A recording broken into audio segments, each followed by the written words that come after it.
In the sun-drenched savannas and forests of Africa, danger often slithers silently, camouflaged, patient, and deadly. Among the continent's most feared creatures is the black mamba, a sleek, fast-moving serpent that commands both awe and terror. Though many snakes in Africa are green and elusive, the black mamba is aggressive, territorial, and breathtakingly fast. It grows up to 12 feet long, thick as a man's arm, and is named for the inky blackness inside its gaping mouth.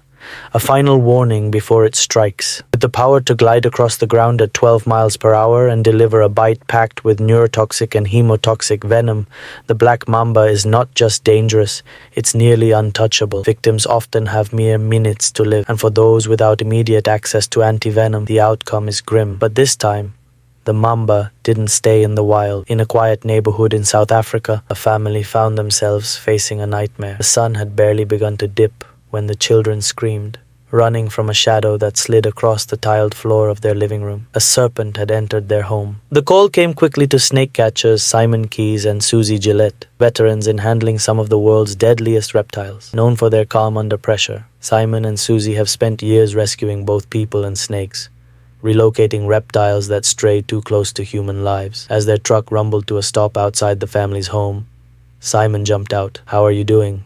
he asked the father, who stood nervously outside. "It's black," the man replied, pointing toward the open doorway. "It's inside the house." The kids had been evacuated. Now it was Simon and Susie's turn to face the threat. Inside the house, chaos had given way to eerie silence. The snake had disappeared, coiled somewhere in the shadows, waiting. Simon moved slowly, scanning the room. Then, movement. "There it is," he whispered. "Whoa." It was massive. Over 8 feet, maybe more. The mamba had wedged itself deep into a tangle of bottles and furniture, retreating into a makeshift fortress of glass and plastic. Its tongue flicked rapidly, sensing the disturbance. This wasn't just a job. It was a race against time. As Susie passed Simon the snake hook, they coordinated like dancers in a high-stakes routine. Every move had to be precise. A wrong step could mean a bite. Lightning fast, lethal, unforgiving. The snake twisted deeper into the pile. Simon crouched low, trying to get a grip. "Don't want to get too far in," he muttered. "That's 6 feet of mamba ready to launch." The bottles clinked. The snake hissed. "Sorry, snake," Susie whispered. "That is huge." After tense minutes of careful maneuvering, Simon finally got a grip with the tongs. The mamba fought hard, muscles rippling, body whipping back and forth, trying to break free. Susie backed up, making space. "She's wedged tight," Simon grunted. "Doesn't want to come with us." Bit by bit, they worked the serpent loose, guiding its thick, muscular frame toward a secure containment bag. But the snake wasn't done. It lashed out, a blur of motion. Simon barely avoided a strike. The adrenaline surged. They both froze. "Hold it!" Simon barked. "That's where the fangs will come through." Eventually, with careful teamwork, they secured the tail.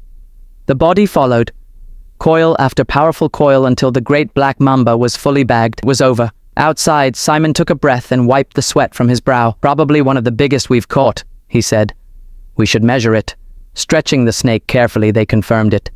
A giant, possibly close to 10 feet. The family watched in awe. Relief flooded the father's face as he thanked them over and over. "Big snake," he said, shaking his head. Big snake." Simon chuckled. "Yeah, and now far away from here." Mamba would be taken to the wild, released back into the bush where it belonged, far from children, kitchens, and couches. But this encounter was a reminder. In the heart of Africa, nature sometimes walks, or slithers, straight through the front door.